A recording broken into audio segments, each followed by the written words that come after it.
వేలాదిగా కార్యకర్తలు ఎగబడుతున్న పరిస్థితి ఉంది. సెక్యూరిటీని దాటుకొని సైతం జనసేన అధినేత మీద ఎందుకు కార్యకర్తలు ఆ విధంగా ఫోటోల కోసం కరచాలన కోసం ఎగబడుతున్న పరిస్థితులు ఉన్నాయి. తనకు ప్రాణహాని ఉందంటూ గతంలోనే జనసేన అధినేత చెప్పిన పరిస్థితి ఉంది. అయితే నిన్న పిఠాపురం వేదికగా జనసేన అధినేత సంచలన వ్యాఖ్యలు చేశారు. తన సెక్యూరిటీని బ్లేడ్లతో కట్ చేస్తున్నారని చెప్పేసి ఆయన చేసిన వ్యాఖ్యలు సంచలనంగా మారాయి. ఈ అంశాల నుంచి చర్చిద్దాం. ఇదే వాళ్ళ హాట్ టాపిక్లో మనతో పాల్గొనడం కోసం సింగళూరి శాంతిప్రసాద్ గారు, జనసేన పార్టీ సీనియర్ నాయకులు, సీనియర్ అడ్వకేట్ మనతో జూమ్కల్ అందుబాటులో ఉన్నారు. అదేవిధంగా మాదిరెడ్డి శ్రీనివాసరెడ్డి గారు, వైఎస్ఆర్ కాంగ్రెస్ పార్టీ సీనియర్ నాయకులు మనతో జూమ్కల్ అందుబాటులో ఉన్నారు. అదేవిధంగా సింగళూరు వెంకటేష్ గారు, రాజకీయ విశ్లేషకులు, సుప్రీంకోర్టు అడ్వకేట్ మనతోటి జూమ్కల్ అందుబాటులో ఉన్నారు. అదేవిధంగా శ్రీనివాస్ చౌదరి గారు, తెలుగుదేశం పార్టీ సీనియర్ నాయకులు మనతోటి జూమ్కల్ అందుబాటులో ఉన్నారు.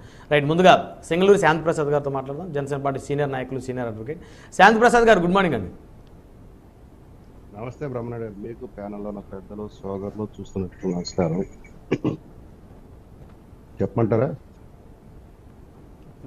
శాంతిప్రసాద్ గారు, నిన్న జనసేన అధినేత చేసిన వ్యాఖ్యల్లో ప్రధానంగా చూస్తే తనను బ్లేడ్లతోటి తన సెక్యూరిటీని కట్ చేస్తామన్నారు, అభిమానుల ముసుగులో కొంతమంది అని చెప్పేసి మాట్లాడారు. అంటే వాటిలో ఎంత మేరకు వాస్తవాలు ఉన్నాయి? నిజంగా గతంలో అలాంటి పరిస్థితులు జరిగాయా? గతంలో కూడా జరిగినాయండి. వాస్తవానికి పవన్ కళ్యాణ్ గారు కూడా నాతో గతంలో 2019 ఎన్నికల ముందు కూడా నాకు చెప్పడం జరిగింది. 2019 సమయంలో కూడా జరగడం జరిగింది. నాకు తెలిసిన విషయాలు నేను చెప్తాను. ప్రజారాజ్యానికి సంబంధించి, ఇప్పుడు సంబంధించి జనసేనకు సంబంధించినవి. పవన్ కళ్యాణ్ గారి దగ్గర రావడానికి చాలా మంది ప్రయత్నం చేస్తారు. ఆయనతో ఫోటోలు దిగడానికి కోసం ప్రయత్నం చేస్తారు. ఒకనొక సందర్భంలో పవన్ కళ్యాణ్ గారి స్వయంగా నాతో చెప్పారు, ప్రసాద్, నా అభిమానుల యొక్క అభిమానం ఏ స్థాయిలో ఉంటుందంటే, నన్ను గట్టిగా వాటేసుకొని నాతో ఏదో శారీరకంగా దాన్ని ఏమంటామంటే స్పర్శ కలిగి తృప్తి పొందాలనుకునే వాళ్ళు కొంతమంది ఉంటారు. నన్ను దూరంగా చూసి ఆనందించే వాళ్ళు కొంతమంది ఉంటారు. నాతో ఫోటోలు దిగటం కోసం వచ్చేవాళ్ళు చాలా మంది ఉంటారు. అయితే కొంతమందికి ప్రేమ మరీ విపరీతంగా ఉంటుంది. నా చేతులు పట్టుకొని నన్ను నలిపేస్తుంటారు. నేను బాధపడుతున్నానన్న సంగతి కూడా వాళ్ళు గమనించరు. వాళ్ళదేమో ఒక ప్రత్యేకమైన అభిమానం. నేను కాదనలేని పరిస్థితి, అవునలేని పరిస్థితి. ఒక సందర్భంలో ఆయన చెప్పిన మాట ఏంటంటే, ఒకసారి అంటే అప్పుడు సెక్యూరిటీ పెట్టుకోవాలి మొదట్లో పవన్ కళ్యాణ్ గారు జనాలకు వచ్చినప్పుడు. అప్పుడు ఏమైందంటే ఆయనకి జనాలు వచ్చేసి విపరీతంగా ఆయన్ని చుట్టుముట్టేశారు. మామూలుగా అయితే తట్టుకోగలడు కానీ ఆయన ఎంత ఒత్తిడి తీసుకొచ్చారంటే ఆయన మీద, అసలు మనిషిని చుట్టూ ముట్టేసి నలిపేశారు.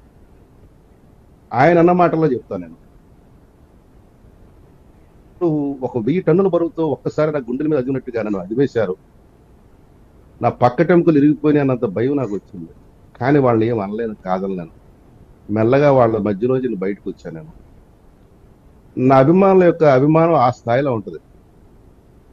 కుదిరితే ఆయన అన్న మాట ఇది, నేను అని చెప్పిన మాట, కుదిరితే నాకు చెందిన చిన్న శరీరంలో తోలు ముక్కో లేకపోతే వెంట్రుకో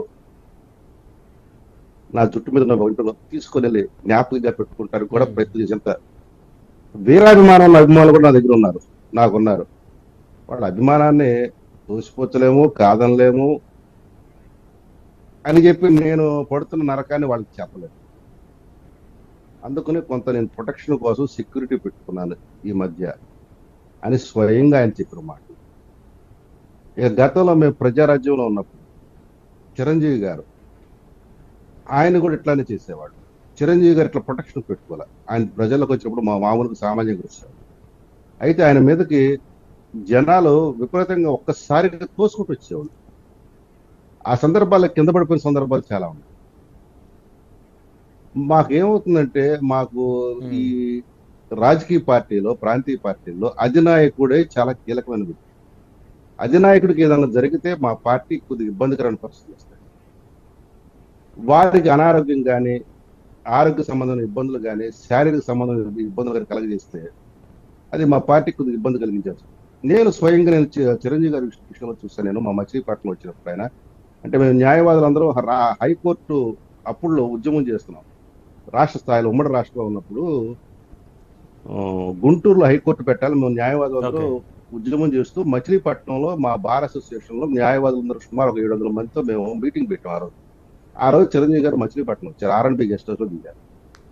నేను ప్రత్యేకంగా వెళ్ళి ఆయన తీసుకొద్దాము, మా అసోసియేషన్ అనుకున్నాము. మా న్యాయవాదులందరూ మేము ఉంటాము, ఆయన వస్తానంటే మాకు మధ్యలో సంఘీభావం తెలుపుతానంటే అన్నారు. ఆయన రూమ్ లో కూర్చున్నారు. అప్పుడు కార్యకర్తలతో మాట్లాడుతూ, నేను ఆయన బయటకు వచ్చిన మాట్లాడదామని ఎందుకు రూమ్ లోకి వెళ్ళి మాట్లాడే స్వేచ్ఛ ఉన్నా కానీ ఆయన వ్యక్తిగతంగా కొంతమంది అక్కడ స్థానిక నాయకులతో మాట్లాడుతున్నారు కాబట్టి దాన్ని డిస్టర్బ్ చేయడం ఎందుకు కూర్చున్నారు.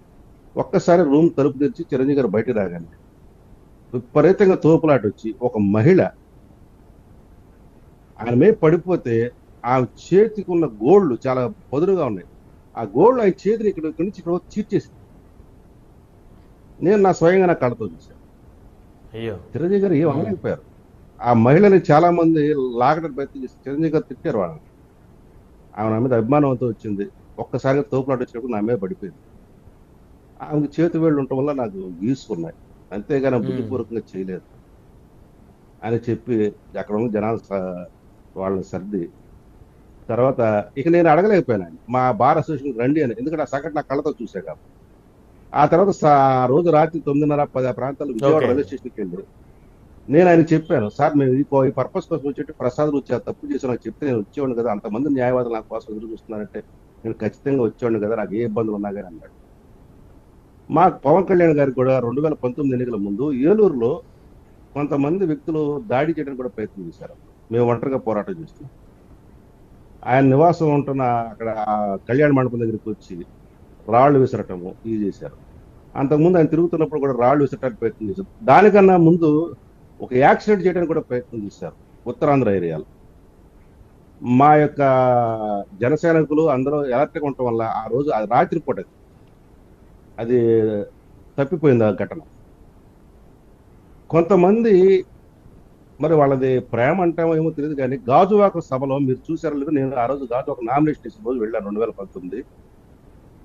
ఒక అభిమాని వచ్చేసి గట్టిగా కాళ్ళు పట్టుకుని ఈడ్చేశాడు ఆయన. ఆ బహిరంగ సభ మీద ఆయన కూలబడిపోయాడు.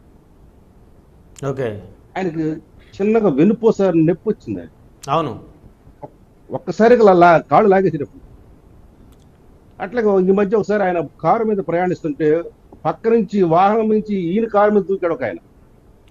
అవును. అదృష్టం బాగుండి టచ్ చేస్తే ఈయనతో పాటు ఆ లాగిన వ్యక్తితో పాటు పవన్ కళ్యాణ్ గారు కూడా రోడ్డు మీద పడిపోయేవాళ్ళు ఆ రన్నింగ్ కారులో. సో ఇటువంటి ప్రమాదాలు అభిమానంతో చేస్తున్నారు కొంతమంది. ఈ మధ్య కొంతమంది ఏంటంటే ఉన్మాదంతో కొంతమంది తయారయ్యారు. మా సెక్యూరిటీ వాళ్ళైతే కాళ్ళతో మన ఈ బూట్లతో కాళ్ళతో తొక్కడం కూడా మొదలు పెట్టారు. అందుకని మా సెక్యూరిటీ పవన్ కళ్యాణ్ సెక్యూరిటీ గార్డులు కూడా వాళ్ళు కూడా మందపాటి బూట్లు కూడా మొదలు పెట్టారు. ఎట్లా తయారైందంటే చెప్పలేని బాధలు ఇవి. పవన్ కళ్యాణ్ గారి సెక్యూరిటీ విషయంలో చెప్పలేని బాధలు చాలా ఉన్నాయి. నారా చంద్రబాబు నాయుడు జెడ్ సెక్యూరిటీ ఉంది కాబట్టి కొద్దిగా ఆయనకి ఆ ఇబ్బందులు లేకుండా ఉన్నాయి. నేనైతే చెప్తున్నాను, నారా లోకేష్ గారు కానీ పవన్ కళ్యాణ్ గారు కానీ కేంద్ర ప్రభుత్వం అయినా సరే రాష్ట్ర ప్రభుత్వం ఎట్లా కల్పించదు, సెక్యూరిటీ ఏర్పాటు చేసిన అవసరం ఉంది. మీకు ఇంకొక సంఘటన కూడా చెప్పి నేను ఉప్పది కథ ముగిస్తా. మేము వైజాగ్ లో విశాఖపట్నం భవన నిర్మాణ కార్మికులకి సంబంధించి మేము మార్చి పెట్టాం 2019 ఎన్నికలు అవగానే. ఆ రోజు పోలీసులు కావాలని సెక్యూరిటీ ఇవ్వలేదు.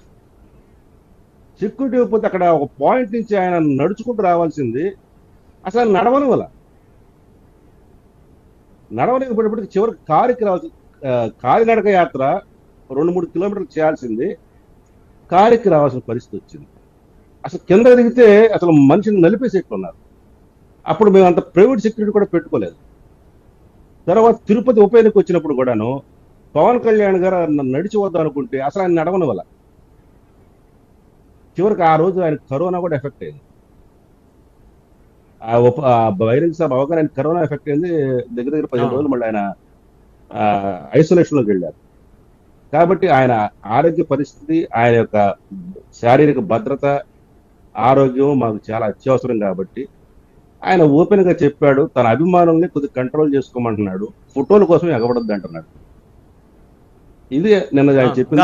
గతంలో కూడా చాలా సందర్భాల్లో చెప్పినట్టున్నారు. చెప్పారు. అయితే ఈ మధ్య కొంతమంది నేను కనుక్కున్న తర్వాత తెలిసింది, కొంతమంది కావాలని బిన్నిస్లు బ్లేడ్లు పెట్టుకుని చేతుల మధ్య వచ్చి చేసే వాళ్ళు కూడా ఉన్నారని చెప్పారు. ఆ రోజు చిరంజీవి గారికి ఎందుకు మీరు అంత జనాలు దూరంగా తరుగుతారంటే చెప్పిన విషయాలు. ఎందుకంటే చిరంజీవి గారికి జరిగినట్టు పిన్నిస్లు పెట్టి కూర్చోవాళ్ళు అంట. సో ఇది కొంత చెప్పుకోవడానికి, బయటికి చెప్పడానికి ఆ రోజు చిరంజీవి గారు కాబట్టి చెప్పలేదు. పవన్ కళ్యాణ్ గారు ఏంటంటే కొద్దిగా నిర్మోహమాటగా మాట్లాడతాడు, ముక్కుసూటిగా మాట్లాడే మనిషి కాబట్టి విషయాలు చెప్పాడు. ప్రజలు అవగాహన చేసుకోండి, అవలోకనం చేసుకోండి. నేను మిమ్మల్ని కలవలేకపోవడానికి కారణాలు ఇవి, నా యొక్క సెక్యూరిటీ కారణాలు, మీరు నన్ను అర్థం చేసుకోండి అని చెప్తున్నాడు ఆయన. అవును,